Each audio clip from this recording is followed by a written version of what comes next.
Hi, welcome back to the channel. Thanks for joining me for another episode of DeeDee Does History. This is part 2 of the Crimean War, brought to us by the Armchair Historian's animated history series. If you didn't see part 1 yesterday, I'm sure I'll have that link down in the description below, along with the original video, as always, because we want to support the creators if you like the videos, because we want to let them keep creating the things that they do. So I won't put a whole lot of further ado into this. You heard me speak on it yesterday as we went through part 1. This is going to be part 2 of 2, and I hope you enjoy it. Let's go. Hi, I'm Griffin Johnson, the Armchair Historian. This is part 2 of our updated video on the Crimean War. In the part 1, we watched how an argument over some churches in Palestine led to 3 empires invading Russia. Following this perfectly natural escalation came a year and a half of bloody, brutal fighting, with neither side gaining the upper hand.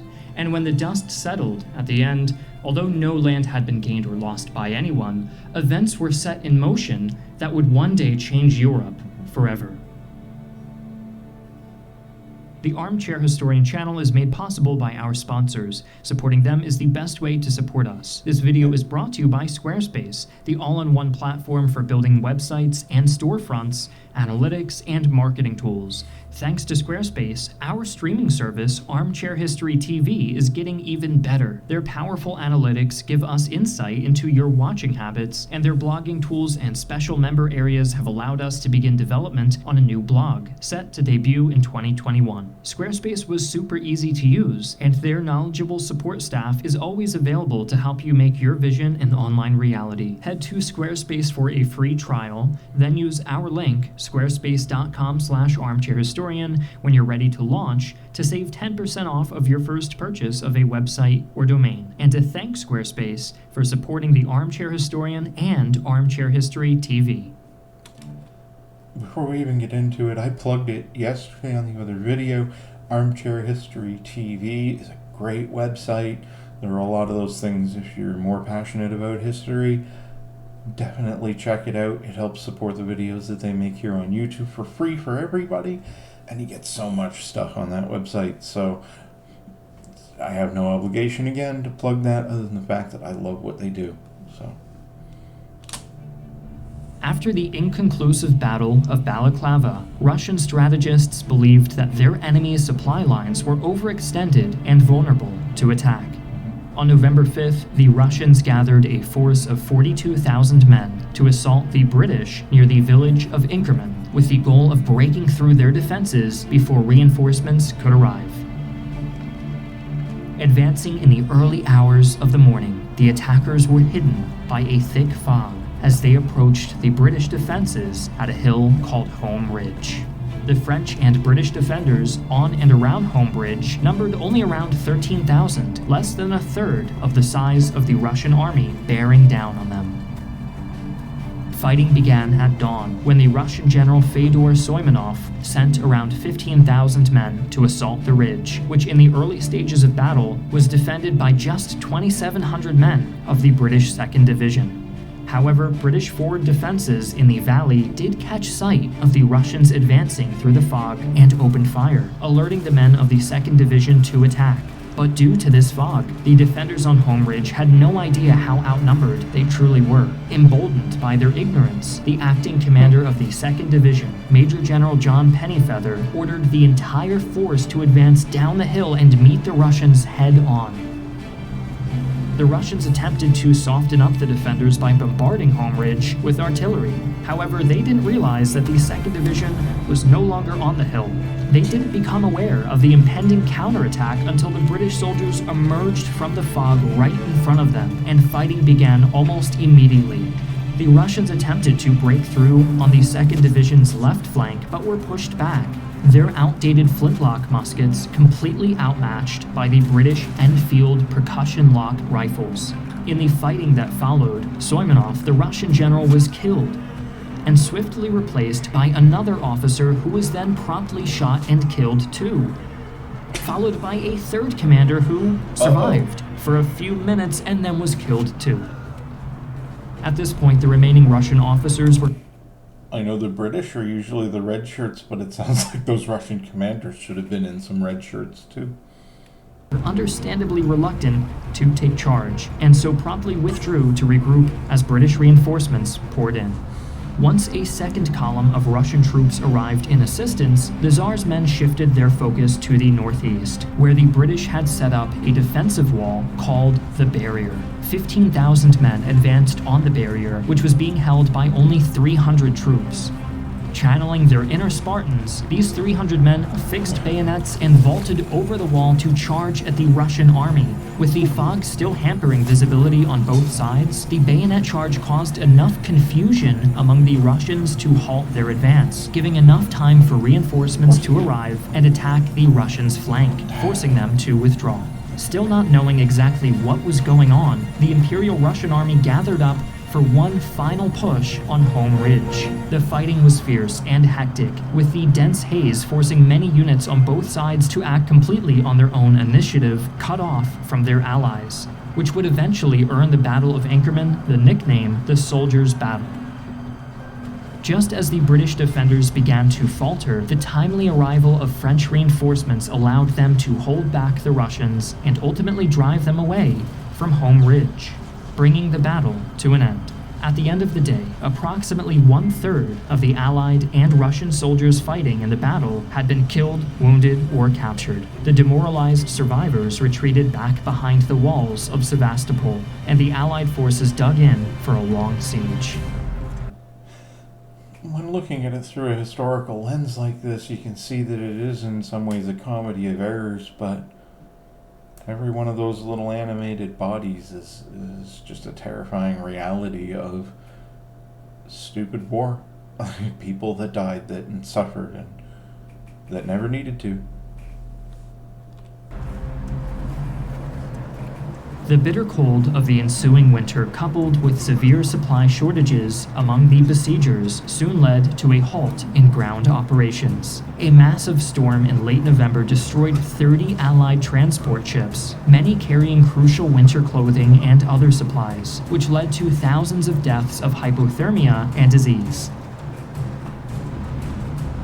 The Russians made one more attempt to break out of the siege in February of 1855, attacking an Ottoman base at the town of Eupatoria, north of Sevastopol.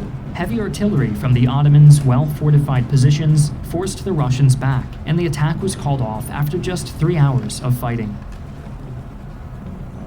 The assault on Eupatoria was the last major Russian effort to break the siege, but the miserable struggle for Sevastopol was far from over. In March, British contractors completed the construction of the Grand Crimean Central Railway, a rail line built to quickly bring ammunition and supplies from the ships to the siege lines. The railway allowed the Allies to intensify their bombardments of the city, but it did little to stave off the waves of disease running rampant through their camps, killing tens of thousands. The flagging morale of the Allied forces was bolstered somewhat by the arrival of 18,000 fresh troops from the Kingdom of Sardinia, whose king hoped to strengthen his alliance with France. The Sardinian troops provided welcome support, but even so, when Sevastopol finally fell on September 9th, both sides were utterly exhausted, and no further operations were conducted in Crimea before the next winter arrived. Further east, the Russians and Ottomans continued battering against each other in the Caucasus, where small and inconclusive engagements had been fought throughout the war. While a handful of towns and forts in the region changed hands, neither side was able to make any decisive gains on that front. This trend was reflected across many other fronts, with inconclusive skirmishes taking place in the Azov Sea, the Baltic, and even Russia's Pacific coast.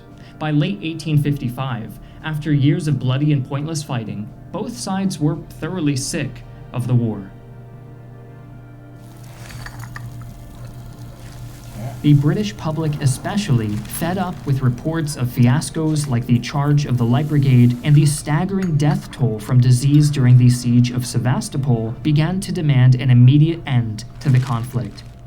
New technologies like the telegram and photography were making the truth about the horrors of war more accessible to the average citizen than ever before. Thank you to the media. And that's it. There's a lot more giant open wars before people were able to actually see what was really happening. And I think it's a good thing that we're about as leery of war as a general populace as we've ever been. We're as negative about the idea of just let's go to war to fix our problems. And that's not everybody, but I think as a general rule in society, we're getting there a lot more than we were in past generations, even very recent generations. Contributing to an unprecedented public outcry. Although the new British Prime Minister, Lord Palmerston, had great ambitions of expanding the war and permanently crippling the Russian Empire, pressure from the public and his French allies eventually forced him to agree to peace talks. On the Russian side, the new Tsar Alexander II felt pressured to make peace after Austria, Prussia, and Sweden began showing signs that they might be willing to join the war on the Allies' side. Thus, on March 30th, 1856, the Treaty of Paris was signed and brought the Crimean War to an end.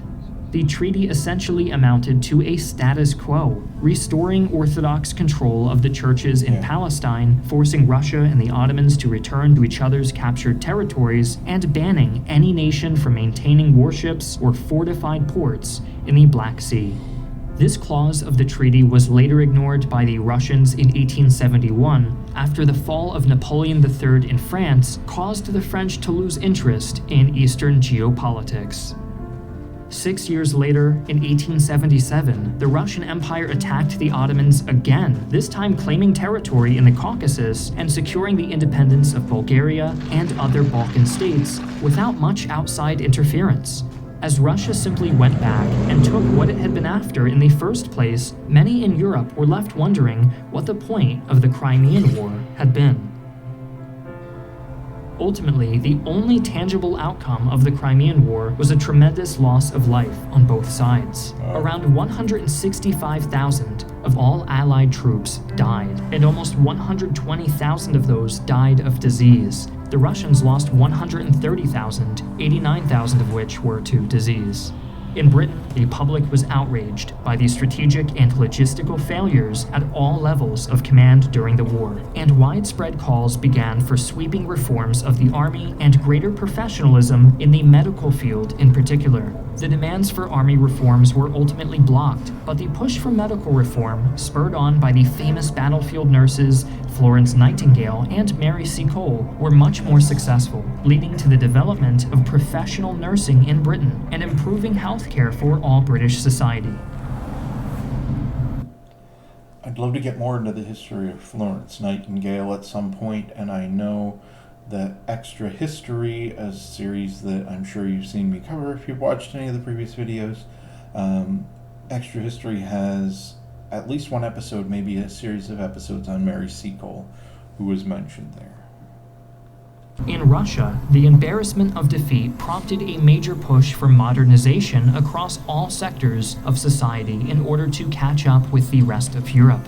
The wave of reforms in the years following the Crimean War included the abolishment of serfdom, expansion of rail and telegraph networks, modernization of medicine, and the reorganization and modernization of the army. The Crimean War exposed some of the most devastating flaws of the established ways of waging war in Europe, prompting major efforts to modernize on both sides. This push towards technological dominance contributed to the rise of nationalism in Russia, an ideology which would profoundly impact the nation's foreign policy for the rest of the 19th century. Further Russian interference in the Balkans would later give rise to nationalist sentiments in that volatile region, escalating tensions that would eventually boil over into the assassination of an Austrian prince in 1914. In many ways, the Crimean War was the first small domino in the chain leading up to the World Wars. Thanks again to Squarespace for sponsoring this video and powering the future of Armchair History TV. Click the link below to save on your first domain and to tell them thanks for supporting history content.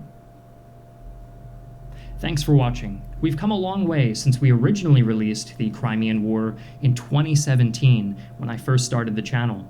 It was me, one other artist, and just one other animator, and I was still in college at the time, and now we've expanded to a team of almost 45 people producing really high quality content, fully animated work, and yeah, I couldn't have done it without your guys' support, so I appreciate it. This is the last video of the year, so Merry Christmas and Happy Holidays to everyone, and we'll see you in 2021. We've got a very exciting lineup for you. We've listened to a lot of feedback, both negative and positive, and we hope to continue growing and expanding and improving this channel with the support of you guys. Thank you.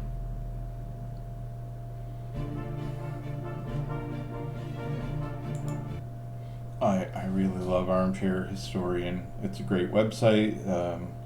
They have their own website, and the YouTube videos that they put out are awesome. You see the detail that always gets into in the battles. This one seemed to have, I think, that those little numerical recaps were a new feature, or one that I haven't seen much. They're giving you just an idea of, once again, it's a little dehumanizing when they're just a number, but when you think about the soldiers that suffered and how pointless this war was, and what it would lead to, and the intense suffering of World War One. One thing that was just glossed over a little bit was the idea of modernizing war. And by the time World War One broke out, a lot of signs pointed to the factor that all these nations that had been building up new armies and new ships and new guns and all of this new technology, it made people sadly a little eager to use it. And it led to the terrifying consequences of World War One. Just millions of people dead, and it's why we learn the lessons of history. So I hope that you enjoyed the videos. I hope that you learned something with me today. As always, like, comment what you might like to see, share this video, subscribe if you want to see more, and the details on this will be in the description below if you want to click through and support the original content creators, because we love what they do and we want to help them out. So I hope that you have an awesome day.